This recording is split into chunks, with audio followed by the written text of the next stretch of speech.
Bonjour à tous, je suis Raphaël et je vous emmène voyager avec moi dans le monde de l'ésotérisme, de la spiritualité et de l'invisible. Au travers d'épisodes solo ou d'épisodes témoignages avec mes invités, nous parlons d'ouverture de conscience, de réveil spirituel, de facultés extrasensorielles et d'expériences mystiques. Et vous trouverez également des épisodes spéciaux astrologie où je vous décrypte l'actualité du ciel. Pragmatique ou non, soyez les bienvenus dans le podcast Les Mondes Subtils. Aujourd'hui, place à un épisode un peu différent de ce que je vous propose d'habitude. J'ai eu le plaisir d'interviewer une femme que j'aime beaucoup et qui m'inspire énormément. Cette femme, c'est Gabrielle Fribourg, une artiste, une styliste qui a osé rêver, qui a osé plonger dans le vide, qui a écouté sa petite voix, son cœur, ses élans créatifs et artistiques et qui a monté son projet autour du tissu, autour des femmes et dans plein de pays dans le monde.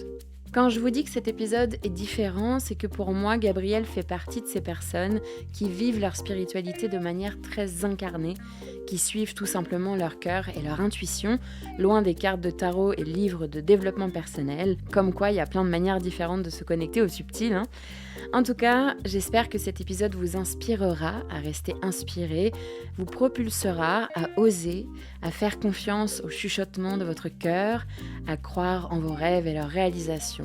Je vous laisse avec l'interview de Gabrielle qui nous raconte son parcours riche, parfois dur, parfois long, parfois sinueux, dans la création de son beau projet et d'un épanouissement et une joie profonde. Je vous souhaite une belle écoute. Bonjour Gabrielle. Bonjour Raphaël. Merci d'être au micro des Mondes Subtils. Alors avant de commencer cette interview, j'aimerais raconter aux auditeurs comment Gabrielle est entrée dans ma vie. Contexte, je venais de rentrer de Compostelle. Donc je viens de sortir un épisode sur Saint-Jacques-de-Compostelle et mes aventures pendant 5 semaines, bref. Donc je rentre de Compostelle au bout du rouleau, mais genre émotionnellement. J'ai vécu tellement l'aventure, la liberté, les rencontres, le voyage en Espagne et tout pendant 5 semaines. Et là, je rentre chez moi, dans ma vie d'avant, tu vois, dans ma vieille peau. Et je suis là, oh putain, mais qu'est-ce que je vais faire, quoi. Et une envie de, tu sais, à la Superman, enfin à la Clark Kent, tu vois, qui est en train de déchirer son costume, avec son costume de super-héros en dessous. J'ai un peu ce truc-là de, en fait, et si je lâchais mon appart, et si je vivais sans maison, enfin, tu vois, un truc un peu radical. Et j'ai une pote qui me dit, viens à Marseille ce week-end, on va au couvent. Le couvent qui est un lieu culturel. T'appellerais ça un lieu culturel ? Ouais, c'est une cité d'artistes. Une cité d'artistes, voilà. Donc on est allé là-bas parce qu'il y avait une expo. Et je t'ai rencontré, toi Gabrielle Fribourg, qui est artiste là-bas et qui a ta résidence là-bas. Et j'ai rencontré Gabrielle et tu m'as illuminée. Tu m'as éclairée. Enfin, vraiment, en fait, de t'entendre parler de ce que tu as vécu, tes voyages, ce que tu en as fait aujourd'hui, je me suis dit, en fait, cette femme a tout compris. Son projet, il est beau. Son projet, il a du sens. Il a une logique.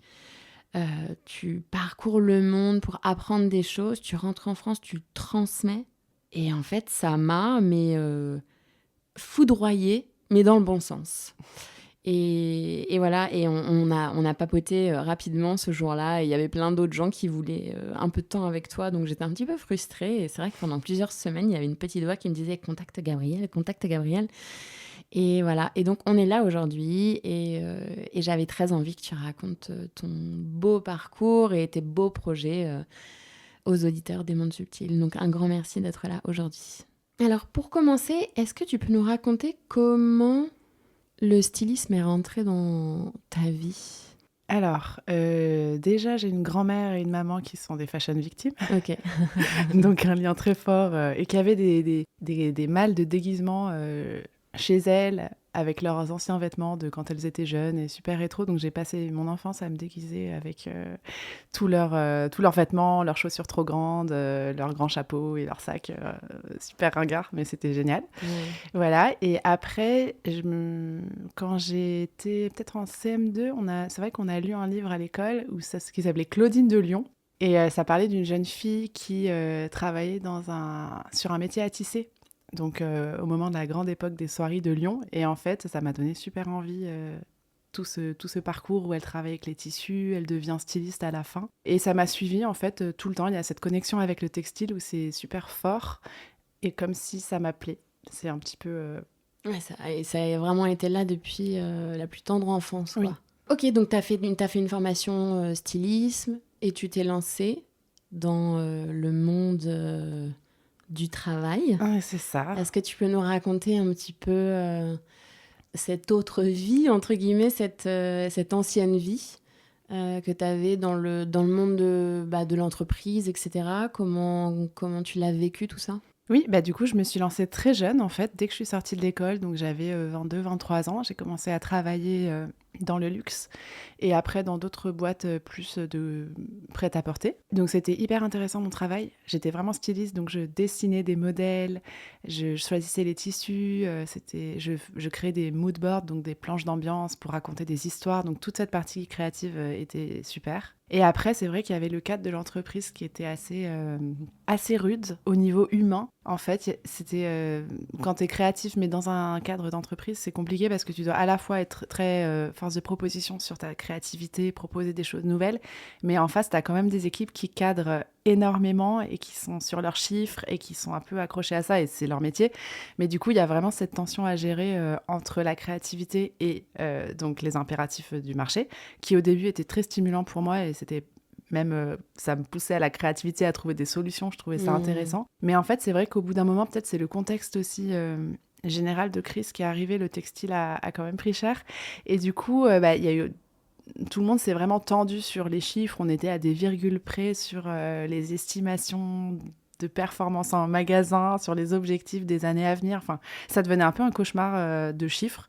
Et là, vraiment, voilà, c'est devenu quelque chose qui m'a beaucoup trop étouffée pour ce que je voulais. Donc, c'était hyper porteur. Ça m'a vraiment formée sur comment diriger une collection, comment la construire, comment équilibrer une collection, même bien connaître le marché. Donc, je suis quelqu'un d'assez pragmatique, finalement, parallèlement à ma création. Et ça, j'ai bien aimé ce côté-là, mais voilà, jusqu'à un certain degré. Ok. Ouais, donc en fait, ça t'a permis de mettre un pied dans le monde, un pied dans le métier, on va dire, ça fait partie de ta formation. Ouais. Par rapport à ce que tu fais aujourd'hui, donc être à ton compte, où en fait, ça t'a donné des bases assez fondatrices, j'imagine. Oui, complètement. Il y a vraiment eu cet développement de la rationalité dans mon métier qui a un côté que j'ai toujours eu, ce côté très rationnel à côté d'un côté très créatif et qui a toujours été difficile pour moi à lier. Et en fait, c'est plutôt un atout aujourd'hui, en fait. Ouais, absolument. Ouais, j'imagine. Et qu'est-ce qui s'est passé ensuite ? Alors, ensuite, donc, je travaille dans une entreprise où j'avais les meilleures conditions possibles. J'avais une super équipe, j'avais beaucoup de responsabilités. Je dirigeais ma collection moi-même. Je voyageais beaucoup. J'allais en Chine, j'allais en Inde, au Maroc. Pour trouver des inspirations ? En Turquie, pour travailler avec les partenaires, Okay. donc plutôt des usines. Donc, c'était super intéressant. Mais malgré tout cet intérêt, je voyais le bout, en fait, de ce que je faisais, en fait, créativement. Je me disais, je suis au max de ce que je pourrais me permettre en tant que styliste dans une boîte, donc c'est génial.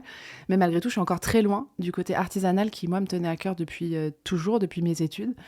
Et donc, j'étais à la fois très loin de ce qui me faisait vraiment vibrer, et en même temps, il y a eu ce contexte de crispation économique à ce moment-là, où ça devenait vraiment des exigences tellement précises auxquelles répondre en tant que créatif que c'était étouffant.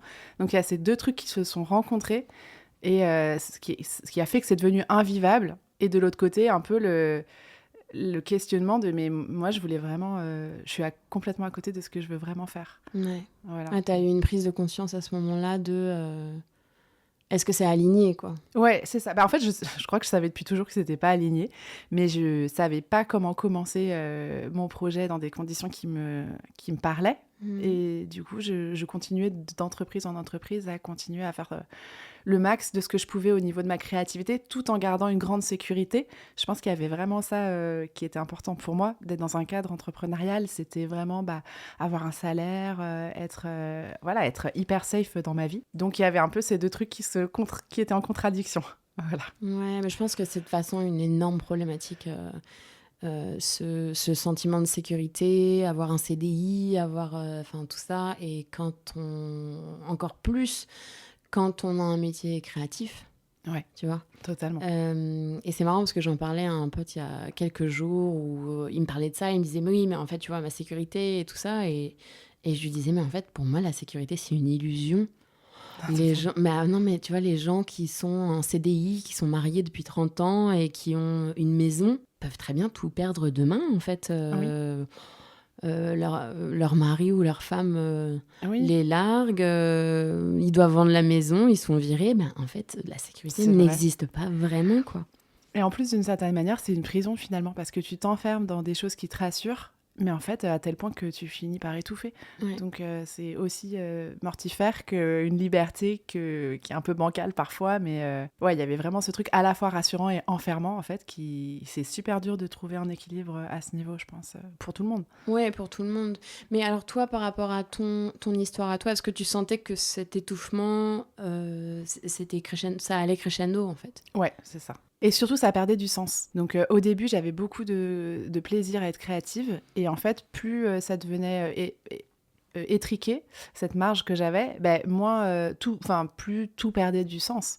Et du coup, moi, j'étais obsédée par l'idée de travailler avec des femmes et avec l'artisanat. Et j'étais complètement à côté. Et j'avais aussi les souvenirs de mes études où je faisais de la sérigraphie, où je faisais des broderies à la main, enfin, où j'étais dans quelque chose de beaucoup plus artistique.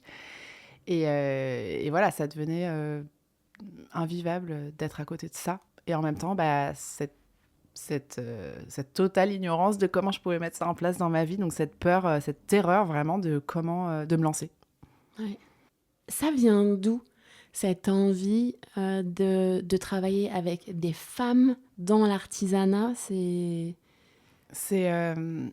je pense que j'ai un parcours féministe de très très longue date, depuis que je suis née, je pense. Enfin, c'est une question qui me préoccupe énormément. Enfin, c'était super important. Et je sais pas pourquoi, j'ai toujours ressenti que les femmes, en fait, elles avaient du pouvoir dans leurs mains du côté de la création, et que le pouvoir féminin pouvait naître de pratiques créatives. Et en fait, dans toute l'histoire des femmes, il y a vraiment le tissage, la broderie, plein d'usages créatifs qui, je trouve, donnent beaucoup de connexion avec soi. Et quand on est vraiment connecté avec soi, on peut être fort.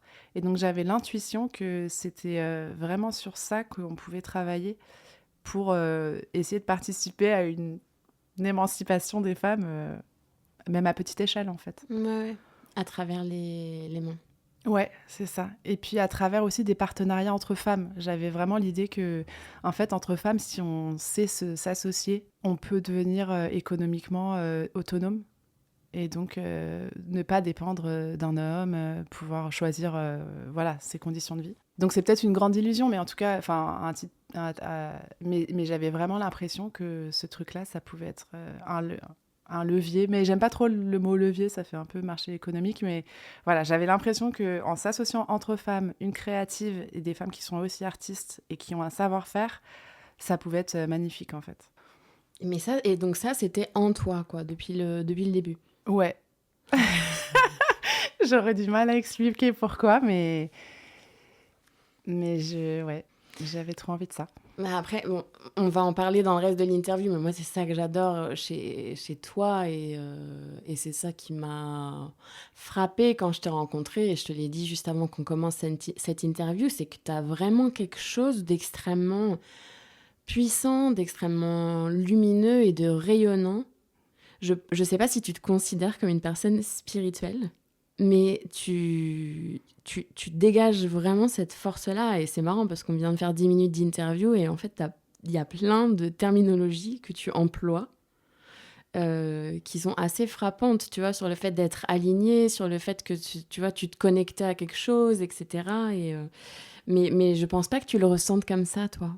Ouais, c'est vrai que je le vis un peu différemment dans le sens où mon lien à la spiritualité, il est pas, évident, mais je le voyais presque comme un chemin philosophique, mais du coup, c'est assez proche peut-être et aussi, je dirais pas politique, mais d'une certaine manière sociétale, en fait. Mmh. J'avais envie d'être, alignée dans une société et en lien avec elle. Donc c'est peut-être là où il y a quelque chose de l'ordre du spirituel, de se relier en fait au monde d'une certaine manière et d'essayer d'apporter quelque chose qui, pour moi, peut améliorer des choses d'une certaine Ouais. manière. Ouais. Il y a un côté comme ça. Ouais, bah, ouais, carrément. Ok, donc on va revenir sur ton parcours. On en était à tu bosses pour des grandes entreprises. C'était dans le luxe, c'est ça? Dans le luxe et après dans le prêt-à-porter. Et après dans le prêt-à-porter. Et tu sens cet étouffement qui arrive. Ouais. T'as quel âge à ce moment-là? T'habites où? Donc là, j'avais 31 ans et j'habitais à Saint-Malo, donc qui était pour moi le paradis sur Terre. Très belle ville, c'est vrai. Qu'il est toujours. Je vivais sur la plage, c'était magnifique. Donc vraiment, je travaillais dans les meilleures conditions possibles pour moi parce que je vivais dans un endroit paradisiaque où j'étais en lien avec la nature quotidiennement, dans une boîte où j'étais bien rémunérée, où j'avais des bonnes relations de travail, où il n'y avait pas du tout ce truc un peu toxique qu'il peut y avoir à Paris dans certaines boîtes où c'est très carriériste et les gens sont là pour ça. Là, vraiment, chacun avait un peu sa vie de famille à côté. Enfin, c'était assez sain. Ouais, parce que c'est vrai que Paris, très souvent, c'est très requin, quoi. Oui. Mmh. Ouais. Donc voilà, donc j'étais dans un univers sain et malgré tout, j'ai buté sur voilà, les possibilités de ce métier. Et donc, et ça, c'est arrivé à un moment aussi où personnellement, j'arrivais à la fin de quelque chose dans ma vie. Et du coup, il y avait vraiment, enfin, j'ai ressenti un vide intersidéral à continuer de faire ça. Parce que, à part mon lieu de vie que je trouvais extraordinaire, ce qui est déjà chouette, mais j'étais vide, en fait, de substance. Et Tu dans mon fanais. métier, Tu voilà. fanais, moi j'appelle Oui, ça faner. complètement. Ouais. Bah, je m'éteignais totalement. Et donc, j'ai ressenti une forme de... Je sais pas si avec les mots modernes, on peut appeler ça une forme de dépression, mais ouais, je voyais un mur en face, je savais plus quoi faire. Donc c'est là que... bon, il y J'adore a eu parce que tu dis beaucoup ça avec un grand sourire. Vous la voyez pas, mais elle sourit en disant en racontant cette phase qui était sûrement terrible. Ouais, c'était pas top. Donc, du coup, voilà, un grand plongeon moral. Et je me suis juste souvenue à un moment de le seul truc qui me faisait rêver et que j'avais, qui m'a un peu tenue en vie, voilà, c'était mon rêve. J'avais toujours rêvé de voyager, de prendre 1 an dans ma vie pour faire un grand voyage textile, pour explorer des techniques textiles avec des artisans et aussi dessiner les gens. J'adore dessiner, j'adore faire des portraits, j'adore les gens, je les trouve magnifiques. Et de les dessiner en vêtements traditionnels. Donc, du coup, je me suis dit, bon, faisons ça. Faisons ça, parce que ça me fait vibrer et c'est le dernier truc qui me rattache à quelque chose d'un peu lumineux, en fait. Mais j'avais aucune idée de comment m'y prendre. Et donc, ce rêve, de toute façon, je l'avais depuis très longtemps, mais je l'avais jamais fait parce que j'étais accrochée à ma sécurité et en même temps, j'étais terrifiée parce que je savais pas comment commencer ça. Et l'idée à la fin de ce voyage, c'était de toute façon de créer ma marque de vêtements avec des femmes artisanes. Voilà, c'était toujours ça depuis longtemps, mais aucune idée de comment faire. Et c'est pour ça que je me lançais pas. Mais là, comme je suis arrivée au bout du bout, voilà, je me suis jetée. Mais c'était une abysse, quoi. Vraiment, j'ai eu l'impression de faire un plongeon. Ouais, tu t'es jetée dans le vide, quoi. Ouais, complètement. Bon. Voilà. Au final, bon, aujourd'hui... je suis toujours vivante. Voilà. C'est peut-être pas grand-chose pour plein de gens, mais disons que moi, à mon niveau de stress, de ma relation personnelle à la sécurité et à l'inconnu, c'était très difficile. Une peur, c'est une peur, hein, tu sais. Voilà. J'ai une pote qui a peur des araignées. Je comprends, je vais pas lui dire non, mais c'est quoi ton délire? Voilà, une peur, c'est une peur. Voilà, c'est ça. On en a tous. Donc, quitter toute ma sécurité et tout ce que je connaissais sans aucune idée de savoir comment faire, c'était vraiment dur. Et en même temps, j'ai fait tout ça aussi au moment où j'étais très fragile. Donc, voilà, ça a été une période très dure. Donc, j'ai essayé d'organiser ce voyage. Mais je n'y arrivais pas parce que j'étais en train de quitter toute ma vie, donc je pense que c'était pas possible, il fallait une étape pour chaque chose. Et donc je me suis vraiment lancée comme ça. Le seul truc que j'ai fait, c'est que j'avais contacté une coopérative en Inde de brodeuses au Gujarat, dans le désert du Kutch, près du Pakistan. Et je leur avais proposé d'être styliste pour eux quelque temps. Et donc, il m'avait dit avec grand plaisir, voilà. Donc, j'avais ça. Donc, j'ai pris un avion pour aller là-bas. Et je suis restée là-bas un mois pour dessiner des modèles pour leur boutique, qui reçoit quand même des groupes de touristes et puis qui ils vendent après dans des grandes villes. Mais du coup, je me suis dit, voilà, comme ça, je vais exercer mon métier créatif de styliste, mais en lien avec des savoir-faire et des femmes. Donc, ça va être comme ça que je vais commencer. Et peut-être qu'après, avec ces femmes, je peux peut-être commencer un projet moi-même. Ouais. Donc j'ai fait l'Inde, donc j'ai travaillé dans cette coopérative. Après, j'ai senti qu'en fait, c'était aussi des impératifs commerciaux très très précis, ce que je devais dessiner, et donc c'était toujours pas ce que je recherchais. Donc je suis partie apprendre des savoir-faire. Je me suis dit que j'allais plutôt me tourner vers l'apprentissage de techniques, et donc j'ai appris le block print et la broderie au Rajasthan avec un maître là-bas. Et puis ensuite, je suis allée au Japon pour apprendre le shibori. Mais qu'est-ce qui t'a amené au Japon? Eh ben, le shibori. En fait, c'est vrai que mon itinéraire n'avait aucune logique géographique, mais simplement j'allais dans les pays où j'avais un sentiment très fort qui était généré par une technique qui m'attirait. C'était vraiment de l'attirance sur des techniques textiles. Donc c'est comme ça, parce que sinon le monde est vaste. Et donc moi j'avais choisi quelques pays comme ça où il y avait vraiment quelque chose dans le textile qui était une évidence. Donc je suis allée au Japon pour apprendre le shibori avec un monsieur qui m'a enseigné dans un village au Japon où ils sont spécialisés dans l'indigo et dans le shibori. Ok. Et ensuite, je suis allée au Vietnam en suivant un peu le fil de l'indigo. Dans le nord du Vietnam, ils travaillent beaucoup l'indigo qu'ils cultivent eux-mêmes. Et j'ai fait du batik dans une famille Hmong. C'est une ethnie qui vient de Chine et qui qui vit dans les montagnes frontalières. Et donc, ils ont beaucoup conservé leur tradition. Donc le batik, c'est une technique où on a un tissu blanc, qui tissaient d'ailleurs eux-mêmes, avec du chanvre, et avec de la cire qu'ils font eux-mêmes aussi. On va dessiner un motif sur le tissu. Donc eux, ils ont leur motif traditionnel que j'ai appris donc dans la famille. Et ensuite, on teint le tissu qui est imprégné de ces motifs à la cire une fois qu'elle est sèche, en indigo, dans un bain, dans une marmite. Et ensuite, quand ça sèche, là, on peut enlever la cire. Elle part toute seule en grattant. Et là, ça a laissé ce qu'on appelle en réserve les motifs qui sont restés blancs parce que la teinture n'a pas, teinté, okay. Voilà, n'a pas atteint la fibre. Ok. Et c'est quoi le shibori? Et le shibori, c'est une technique un peu de la même famille, on peut dire, parce que c'est aussi de la teinture par réserve. Donc en fait, on a un tissu blanc, on va créer plein de petits nœuds avec des cordes pour créer des zones de motifs. Ensuite, on teint le tissu, tout prend la teinte indigo. Sauf là, on avait fait les petits nœuds avec les petites cordelettes hyper serrées d'une certaine manière, d'une manière très précise. Et donc, du coup, ces motifs-là restent en blanc. Et donc, en fonction de la manière dont on noue, de la manière dont on plisse le tissu, il y a beaucoup de... Enfin, c'est infini les possibilités. Et du coup, on obtient des motifs très différents. Ça correspond un peu à ce on appelle le tie and dye, qu'on peut voir aussi dans certains pays africains. Voilà, mais sauf que là, c'est d'une manière extrêmement précise, minutieuse, et ça peut créer des motifs très complexes. Donc voilà, il y avait ce rapport avec le bleu nuit comme ça que je trouvais assez envoûtant, là, ce bleu indigo, et qui m'attirait beaucoup. Ma couleur préférée, bleu indigo, mais j'adore aussi. Ouais. Très, très très belle couleur. Donc tu fais l'Inde, tu fais le Japon, ensuite donc le Vietnam. Le Vietnam.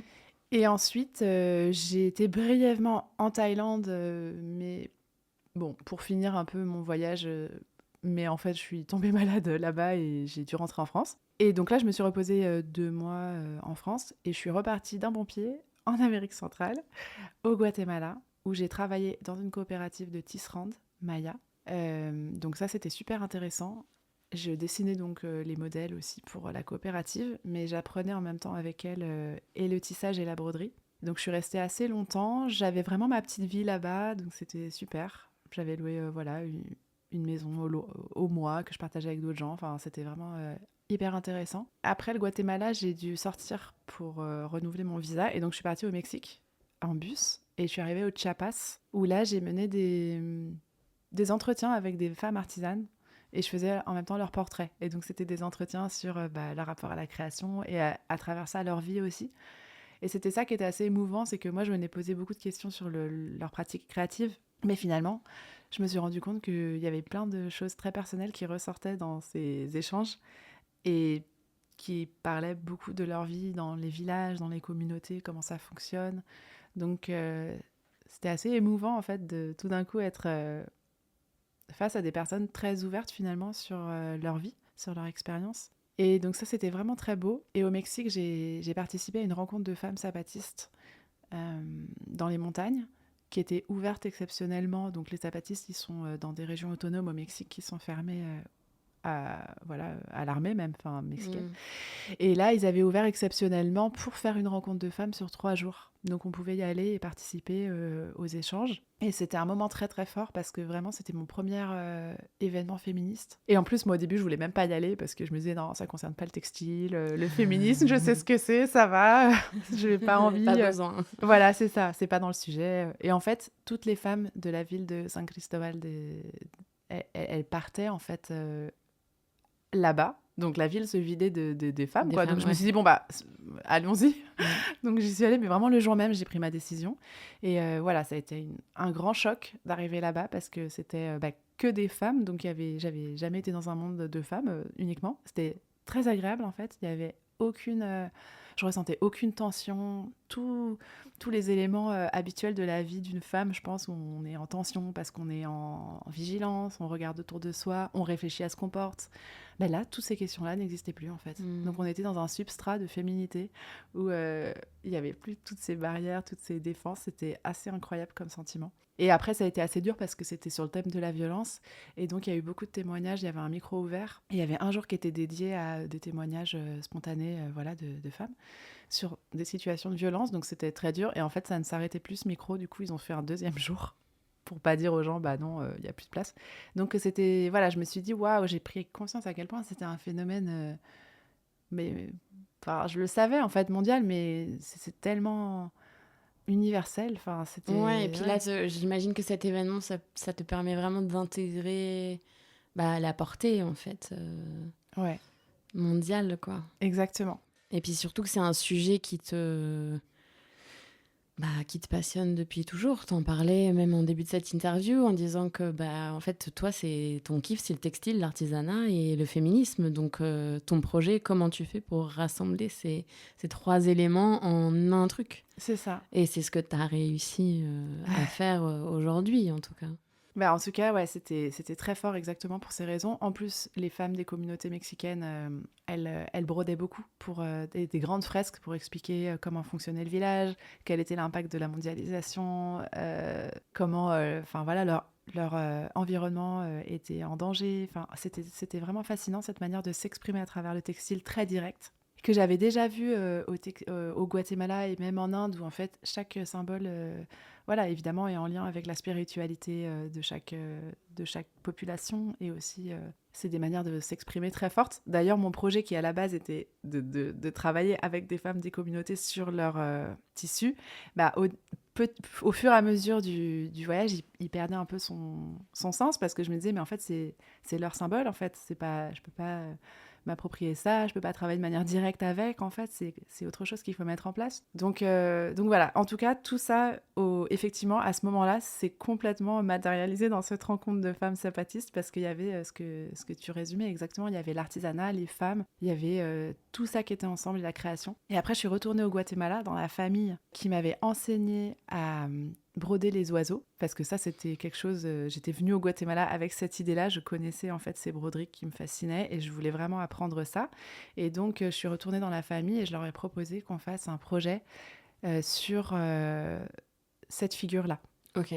Voilà. Et donc, c'est là qu'a commencé mon projet de vêtements brodés d'oiseaux, que j'ai appelé La Pasajera en espagnol, et La Passagère en français avec un J, pour faire le lien avec le voyage et le fait de pas très bien parler français, de faire comme si on bégayait un peu et qu'on faisait des fautes d'orthographe, et ça, j'aime bien. Donc, on a commencé ensemble en récupérant Donc, moi, j'ai écumé toutes les fripes de seconde main d'Amérique centrale, enfin du Mexique et du Guatemala. Il y a beaucoup de vêtements qui arrivent des États-Unis. Et en fait, ces vêtements, ils remplacent petit à petit les vêtements traditionnels. Ce qui est à la fois dommage, et à la fois c'est comme ça, c'est moins cher pour eux, et qui est-on pour juger.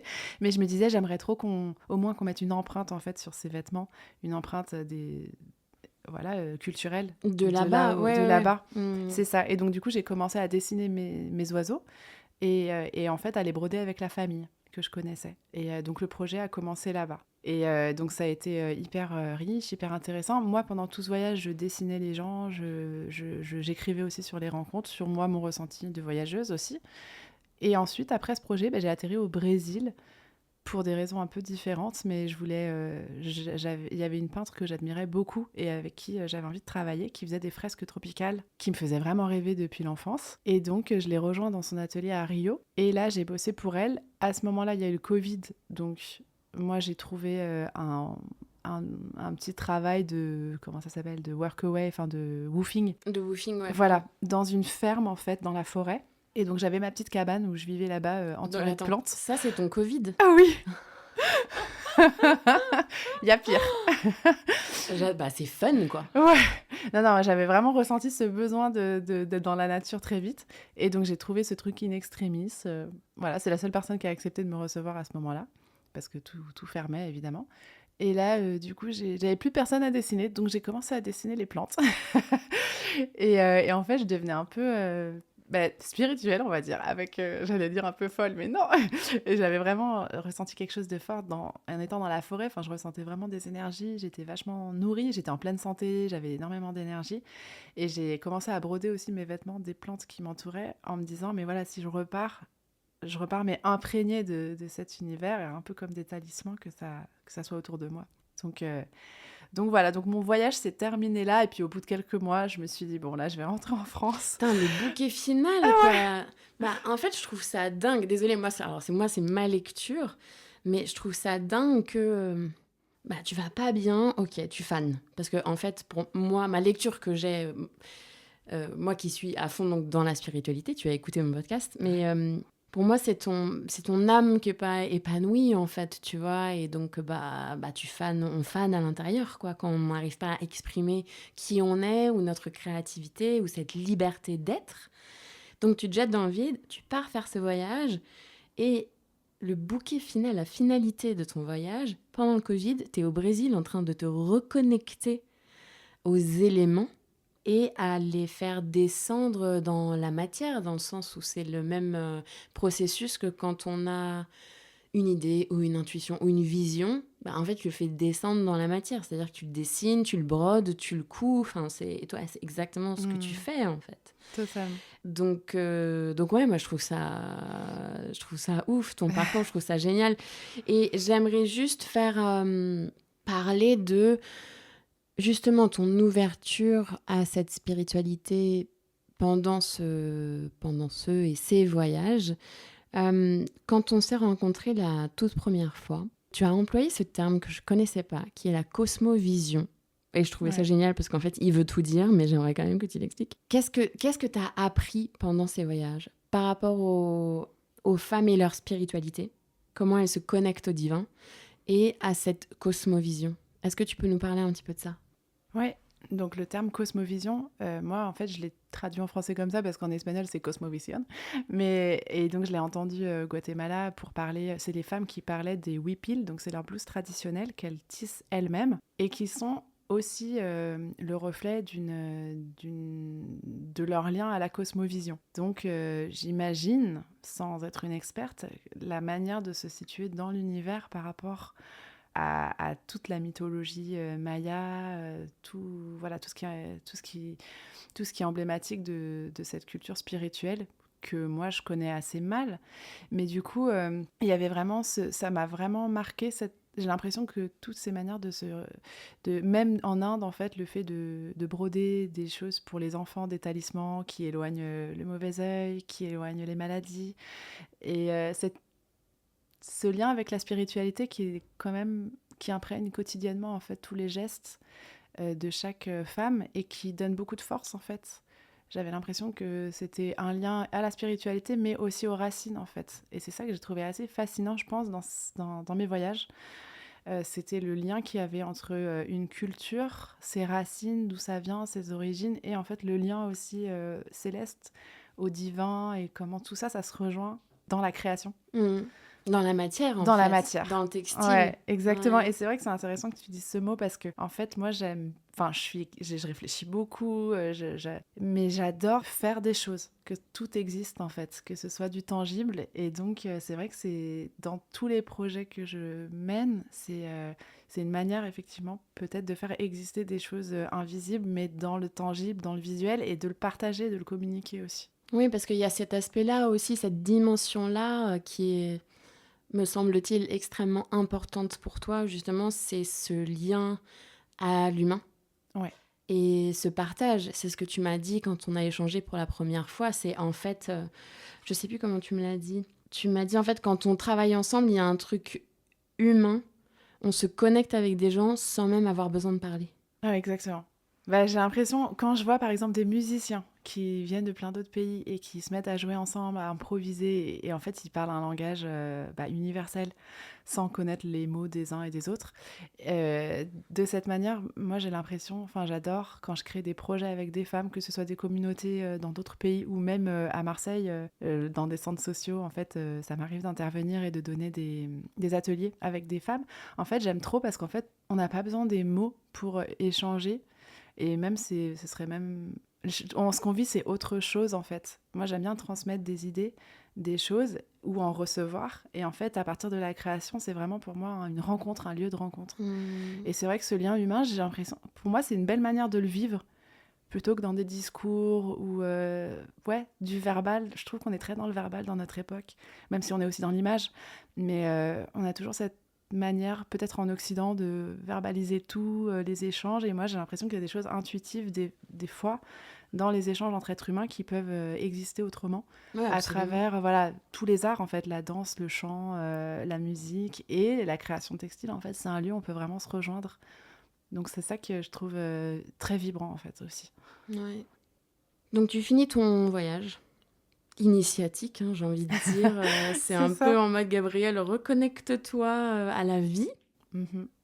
avec un grand V et à tout ce qui qualifie la vie, j'imagine, parce que tu te reconnectes au voyage, ce que tu aimes faire, donc tu te reconnectes au monde, tu te reconnectes aux femmes, tu te reconnectes aux éléments, tu te reconnectes à ce que tu aimes faire. Donc ce voyage, il est beau, quoi, parce Ouais. que sur plein de plans, en fait, tu as réussi à sortir de cette phase de dépression, enfin, tu l'appelles comme tu veux, mais cette phase où tu fanais justement pour retrouver tes couleurs. Qu'est-ce que tu en fais de tout ça après ?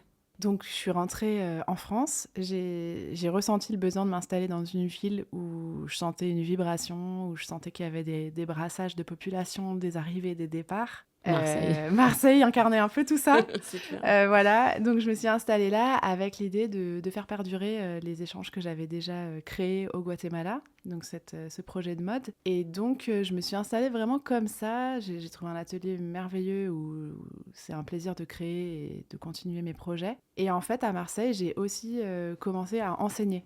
Donc ça a été vraiment quelque chose de déterminant. J'ai commencé à enseigner dans une école d'art pour enseigner le textile, le design. Et en fait, tout ce que j'avais appris en voyage, toutes les techniques, de les adapter avec du matériel d'ici pour les transmettre à des étudiants. Et j'ai adoré ce côté de mettre les étudiants, de créer un espace où ça devient possible d'être créatif, d'expérimenter des choses d'ailleurs, de les sensibiliser aussi à d'autres cultures, à d'autres visions du monde, d'être vraiment en lien avec eux. Je me suis rendu compte que ce métier, c'était aussi un peu un travail de psychologue où on passe beaucoup de temps à donner confiance aux gens, en fait. Et du coup, c'était hyper étonnant parce que moi qui, dans le cadre de l'entreprise, ça m'avait toujours fait défaut, je pense, certaines qualités humaines qui font que ça peut bien se passer. Peut-être la concession, plus de tact, je sais pas. Et ben là, en fait, j'avais l'impression que du coup, mes qualités humaines avaient leur place dans ce contexte de transmission. Donc c'était magnifique. Et après, j'ai aussi donné beaucoup d'ateliers dans des foyers maternels, des centres sociaux, des maisons pour tous, avec des EHPAD. Et j'ai adoré aussi mettre en lien des gens qui étaient parfois fragilisés avec le tissu parce que c'est hyper beau de voir comment une personne arrive et est complètement déstabilisé face à la démarche artistique. Et en fait, avec le geste, se reprend confiance, en fait, et à la fin, à créer quelque chose de beau, quelque chose dont elle est fière. Et moi, tout ça, c'est vraiment une démarche thérapeutique, mais c'est pas vraiment ce mot qui, pour moi, est important, mais voilà, juste une manière de prendre du temps pour créer un bel objet. Et je trouve que ça donne c'est une manière de se donner de la valeur, de retrouver, en fait, sa valeur aussi. Ouais. Donc ça m'a beaucoup émue. Donc là, je suis vraiment maintenant dans cette optique de continuer mes projets avec les femmes dans les communautés. Donc j'essaie de partir une fois par an ou deux dans un pays pour faire une collection de vêtements avec une communauté. Ok. Et donc dans les pays, je passe beaucoup de temps à proposer mon projet, à échanger avec les femmes, à savoir si je peux travailler avec tel motif parce que je trouve ça beau, ou est-ce qu'on crée ensemble. Donc au Mexique, au Guatemala surtout.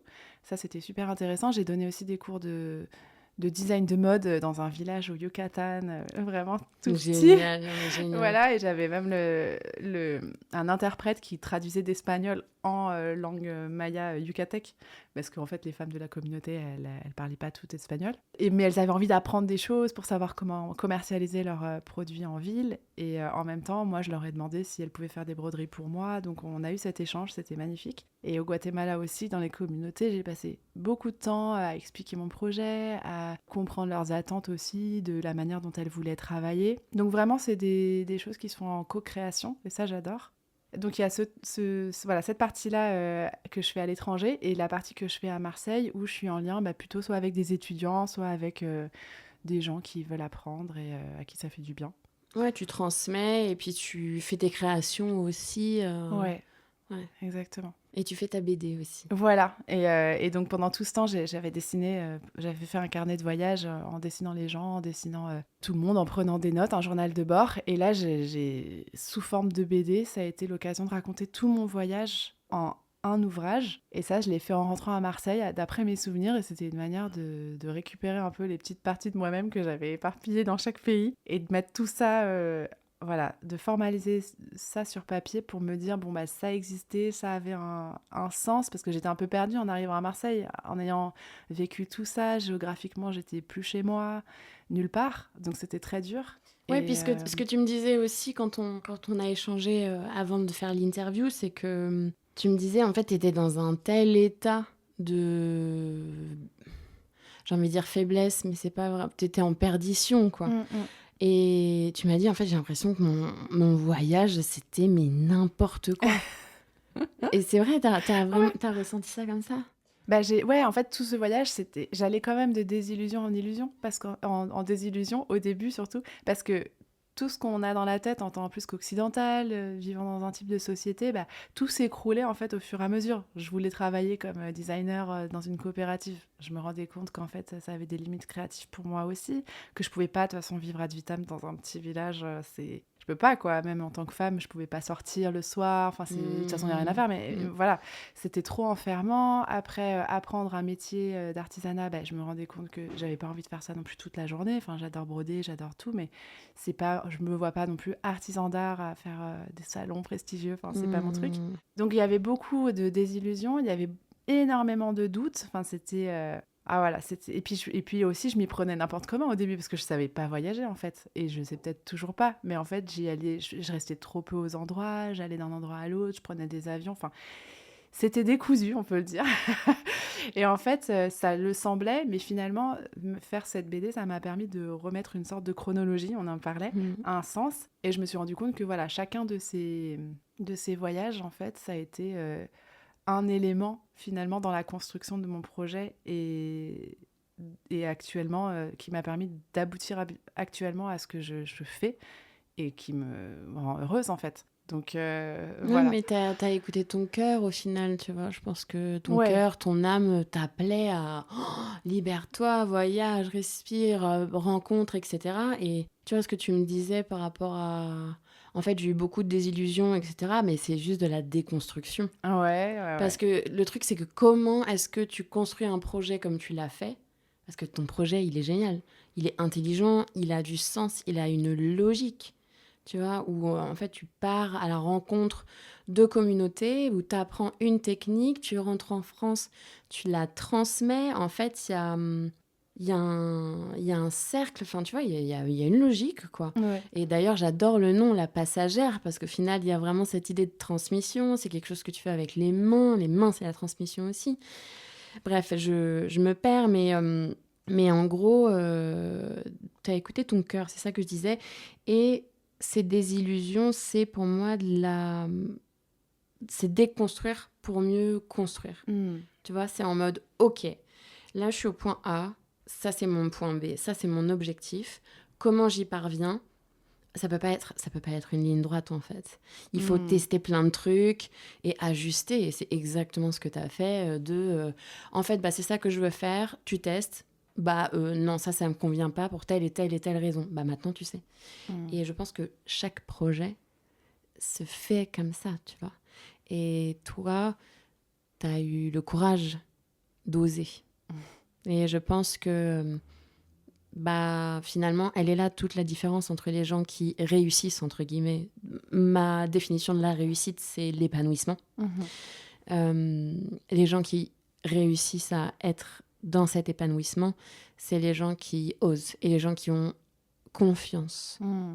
tu vois. C'est vrai que c'est un beau mot parce que c'est oser et c'est aussi continuer. Parce qu'en fait, pendant tout ce voyage, il y avait plein de moments où j'étais dans une grande détresse, où je me disais, mais c'est n'importe quoi, qu'est-ce que je fais là? Parce que J'ai plus de maison. c'est ta tête qui Voilà, c'est réfléchit. ça. Mais effectivement, ce que tu dis, il y avait toujours, je pense, le cœur, en fait, qui me disait, non, en fait, c'est ça, il faut continuer. Mais en dépit de la raison, finalement, en dépit de tout ce qui se met sur le chemin et qui déstabilise, bah, malgré tout, j'ai quand même voyagé pendant 1 an et demi. Et donc, cette force-là, je pense qu'elle venait de la certitude quand même qu'il y avait un lien évident avec le tissu et il fallait que je suive ça. Ouais. Oui, mais tu le suis depuis petite, en fait. Exactement. Ouais. Et c'est ça que je voulais te demander. Est-ce que tu te sens... Parce que voilà, ton rapport à cette spiritualité, il est différent. Non. Euh, Ton rapport à la spiritualité, il est intrinsèque. C'est-à-dire qu'en fait, il est pour moi, hein, c'est vraiment ce que je vois en toi, et ça se trouve, c'est pas du tout toi, ta définition.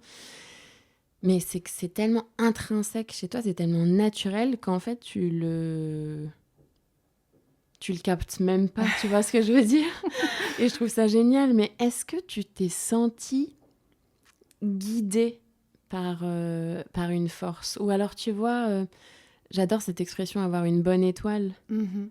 dans le sens où, tu vois, un peu comme l'étoile du Nord, quoi. Il y a Ouais. quelque chose qui t'amène quelque part. Ouais, bah, je me sentais vraiment guidée bah, d'une certaine manière, par le matériel, par les rencontres avec les femmes qui étaient hyper riches en fait de sens, d'humanité. Ça me nourrissait énormément. Et guidée par mon désir de création, en fait. C'était ça, en fait, qui guidait mes pas à travers tout ça, à travers Et tous ces moments. même depuis l'enfance, tu dirais, tu penses que c'est ça le fil rouge, justement, depuis bah, dans tout ce beau parcours, quoi. Est-ce que tu penses que tu es guidée par cette Ouais. créativité et ce désir de création? Totalement. Je pense vraiment c'est ça. Et à l'adolescence, c'est ajouter la dimension féministe, en fait.